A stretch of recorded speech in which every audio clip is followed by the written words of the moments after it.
So I explain you guys what Six Sigma is, and that's a huge part of what we're going to study in this course. But there's also Lean. It's called Lean Six Sigma. Okay, and Lean is another methodology and system that was actually developed in a very different, at the same time, kind of maybe a little bit earlier Lean, but in parallel of that, and then they come together and they can be used separately or together. We're going to learn about those two things, and then again, depending on the company that you're going to be working on, you can have a company that implements Lean or Six Sigma or Lean Six Sigma. And we're going to prepare you guys for all of that, right? So you know which one, and you can kind of do that's based on the company strategy and preference and all that. But let's go to Lean. So Lean was developed by Toyota. Is also called the Toyota Production System, and it came out in a book in the '90s called The Lean Thinking, where actually, Toyota have developed these tools and practice for many many years. And some of you guys had that on operations manager. You talked about lean systems, but so Toyota developed all those tools and metrics because they were living in an environment very different after the Second World War, and very low resources and materials available and people available. So they developed a lot of tools to produce more with less. That's kind of the whole concept of lean, right? And there's a bunch of tools and a bunch of systems and methods that lean use. We're gonna take just a look at some of them that relates to problem solving, okay, and relates to some of the key aspects of that. So we're going to not look at all lean. We're going to look at the little bit that it's important, and it is the base of the whole lean system. So developed by Toyota, when the other three big manufacturers in U.S. were the largest company in the world. So GM, Ford, and Chrysler were huge. Toyota was really small, and it grow and grow and grow over the decades, until the time where Toyota passed in terms of size of all of these three big automotive companies about 2008 and 2007. So especially in the 90s and 2000s, when this system becomes very very popular, because companies realize how better performance it actually brings to any company. So nowadays, any company, manufacturing company, use lean systems or Toyota production system, or maybe create their own system. Like I work with one company partner is Electrolux, for example, in the Capstone Consulting projects, and they have Electrolux production systems, and Volvo have Volvo production systems, and BMW have BMW production systems, and they're all based on Toyota production systems. They're all trying just to make the same thing as Toyota was doing, and it became very popular with this book. Lean Thinking is a very interesting book to understand the history of the automotive industry. Again, if you put lean, you have a million hits. If you put lean in LinkedIn, for example, I did that a few weeks ago, and I had 40,000 jobs. So 40,000 jobs that have lean on their description somewhere, and then they were at the LinkedIn.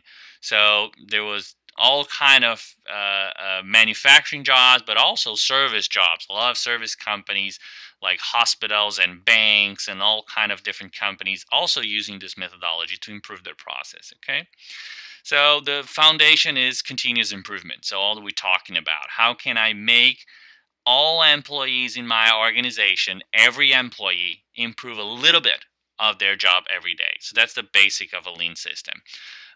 And although it's very simple, concept generally speaking, it's very very difficult to implement, because there's a lot of things in our mind that goes totally against that. That's basically the easy explanation why is difficult.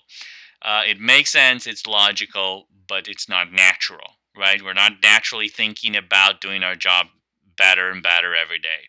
So it's also have a lot of tools and methods that have a way to solve problems, but the basic idea is to make that improvement go on and on and on as quick as possible. So while Six Sigma is like a bigger project with a lot of statistics and experts and people train and all that, Lean is simple, quick problem solving. So you kind of, making the wheel spin quicker and quicker, and standardize and go to the next level and train as many people as you can. So very simple, basic tools to identify what we're going to call a waste. Waste is non-value added activities, are things that you don't need to do. So you get rid of that. You're producing more with less. And then we combine those two methods to make one that can impact and variation with statistical tools, and also with simple and easy things, and very visual and standardized, and make the improvements go quicker and more stable. So those are the foundations of Lean and Six Sigma. So going back to Lean here, continuous improvement performance by engaging everybody in reducing waste, right? So improving the use of my resources by finding out things that I don't need to do, or things that I need to do quicker and easier, right? How could I solve problems, standardize it away, be aligned, and manage that in a daily basis, right? So making that sure that every day people are looking at what they're doing, look at the inputs, and thinking about, oh, how can I do better quality level tomorrow, and do a little bit different changes, and implement it quick so I can have that. And if a lot of people are doing that, the impact will be huge, right? So that's kind of the structure of the logic between those two systems. So Lean also have a way to solve problems called PDCA, Plan, Do, Check, Act, and it's basically the same thing. The steps overall are the same thing, but just the logic's a little bit different. Where Lean, I'm going to, simple, quick, and easy fix, and then Six Sigma are bigger, more complex, more statistics, more methods to solve other kinds of problems, right? So Lean Six Sigma, it's very, very popular. Again, I Google it, and then I have, about 50,000 jobs in LinkedIn that have either Lean Six Sigma or Lean Six Sigma. Okay, so very, very popular in any kind of business, in any kind of industry. Healthcare, a lot is using that. All kind of financial services and all kind of different industries. Okay, and so it's combined those two aspects of to solve problems. Six Sigma have certifications, which is different than Lean. So there's a green belt, a yellow belt, a black belt, and it's basically levels of problem solving. If you're doing more of those projects, you get more experience, and then you can do other certifications and all that. And our capstone consultant projects is one way to get those certifications. We give you green belt certifications if you do the project, and with the exam, and it's co-signed by USC and Sunoco, for example, and do it. So there's evaluation of project and individual performance as well. But there are other organizations that also have this kind of certifications. So what does the Lean Six Sigma do? So it's about reducing variation, reducing waste, optimizing the process, standardization, engage people, and continuously improve the process. Right, right.